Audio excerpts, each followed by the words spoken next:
ও ছোট বৌমা, সোহানি মায়ের কি বাড়াবাড়ি কিছু হয়েছে? অ্যাক্সিডেন্টটা কি খুব বড় রকমের নাকি?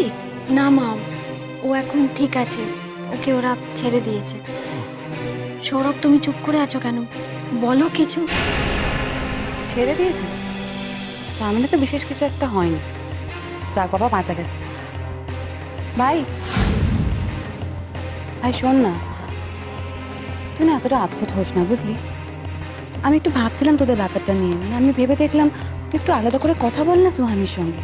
মানে ওকে বুঝিয়ে বল, যদি সপ্তাহে একদিন ইচ্ছেকে ওর কাছে রাখলেও খুশি থাকে, যদি সেরকম একটা ব্যবস্থা করা যায় তা। না ভর্তি, সোহানি সোহানি এখন থেকে এই বাড়িতেই থাকবে।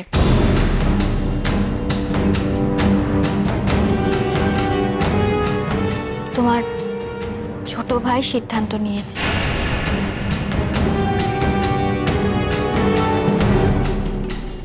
ও বরাবরের মতন এই বাড়িতেই থাকবে।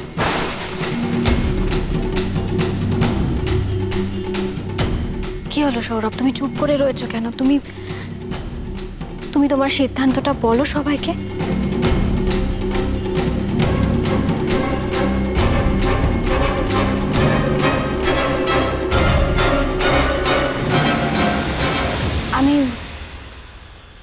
আমি ইচ্ছের কাছে যাচ্ছি, ও খুব কান্নাকাটি করছিল।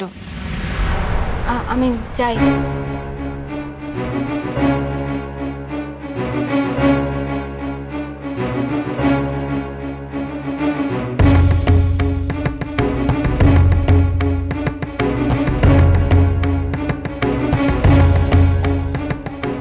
সৌরভ, একটু খুলে বলবি আলো কি বলতে চাইলো?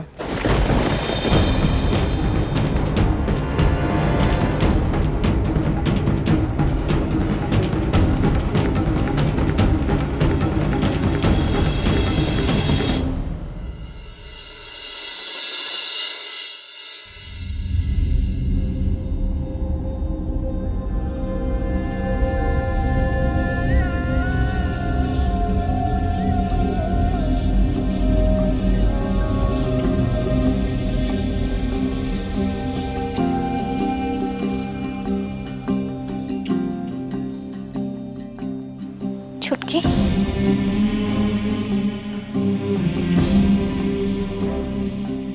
ছোট বৌদি,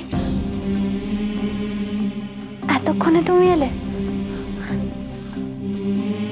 চিন্তা করো না ছুটকি, আমি এসে গেছি, ইচ্ছে আর ভয় পাবে না। ছোট বৌদি, তুমি প্লিজ আর ইচ্ছেকে সোহানির কাছে যেতে বলো না। ও সোহানিকে ভয় পায়। ইচ্ছা আমাকে আজকে বলেছে, জানো, ও যে রাক্ষসের স্বপ্নটা দেখেছে সেটা নাকি সোহানি ছিল।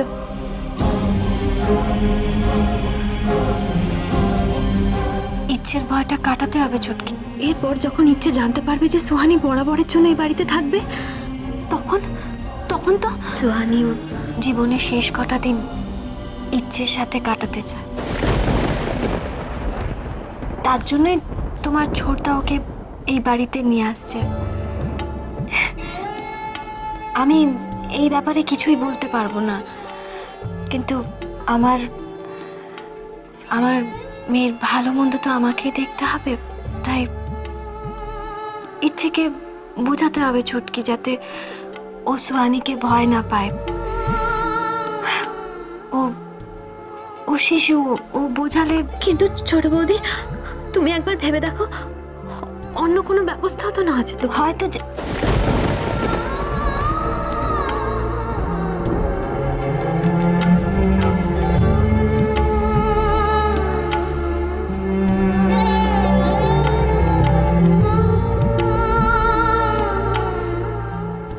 সৌরভ এই সিদ্ধান্তটা খুব সহজে নিতে পারেনি ছুটকি।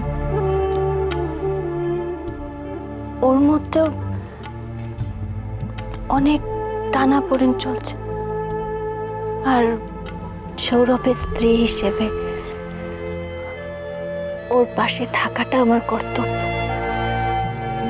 কিন্তু সুহানির ব্যাপারে সব সিদ্ধান্ত তোমার ছোটটাকে নিতে হবে।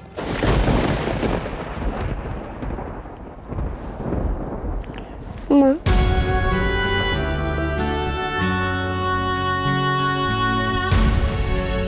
মা তুমি কোথায় গেছিলে? আমাকে ছেড়ে যাবে না তো?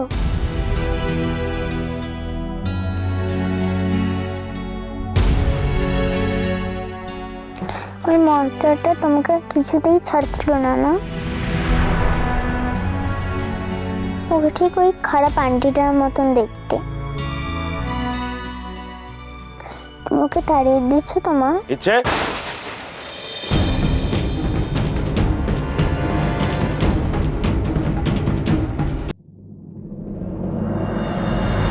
Very bad.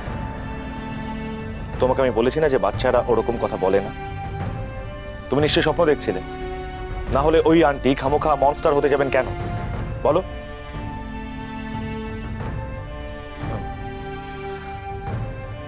আলো আলো ওকে বোঝাও না। তুমি তো জানো যে সুহানি অসুস্থ। আমি বোধহয় ইচ্ছেকে বোঝাচ্ছিলাম। দেখো আমি আমি আমি সেরকম ভাবে কিছু বলতে চাইনি। মানে ও তো ছোট, এখন যদি এই সমস্ত আজে বাজে কথা যদি বাচ্চা বলেই তো।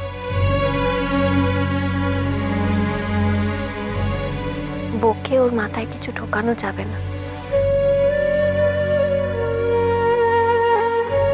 আমার ওপর নিশ্চয় এতটুকু ভরসা করা যায়।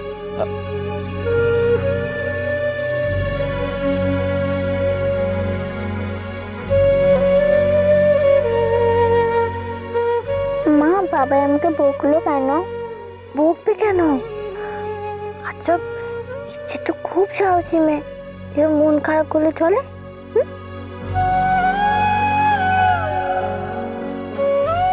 ছোট বৌদি, আমি সত্যি আজ পর্যন্ত তোমার মতন মানুষ দেখিনি। তুমি কত সহজে ইচ্ছের চোখ থেকে ছোটদাকে ছোট হওয়ার হাত থেকে বাঁচালে। ছোটদা যেন তোমাকে সেই মূল্যটা দেয়।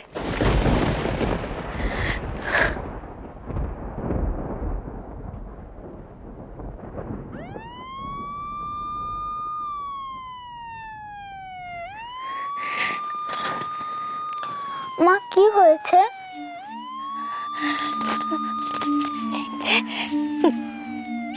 ইচ্ছে, তুমি আমাকে কোনোদিনও ভুল বুঝবে না তো?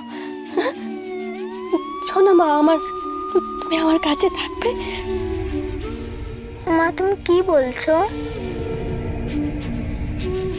কাঁদছো কেন? তোর বোকা মেয়ে, আমি কেন কাঁদবো? আমি তো ইচ্ছের মা। হ্যাঁ, ইচ্ছের থেকেও আমার বেশি সাহস থাকা দরকার। তুমি তুমি তুমি সবসময় জানবে ইচ্ছে যে তোমার মা তোমার সাথে আছে। একদম ভয় পাবে না তুমি, একদম ভয় পাবে না। হ্যাঁ, শোনো মা আমার। ইচ্ছে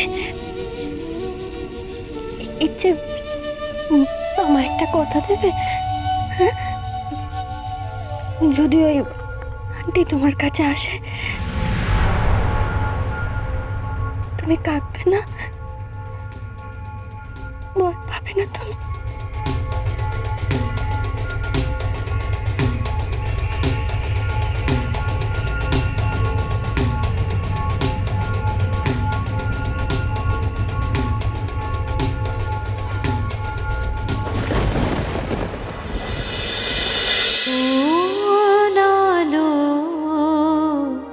লাগলো চোখে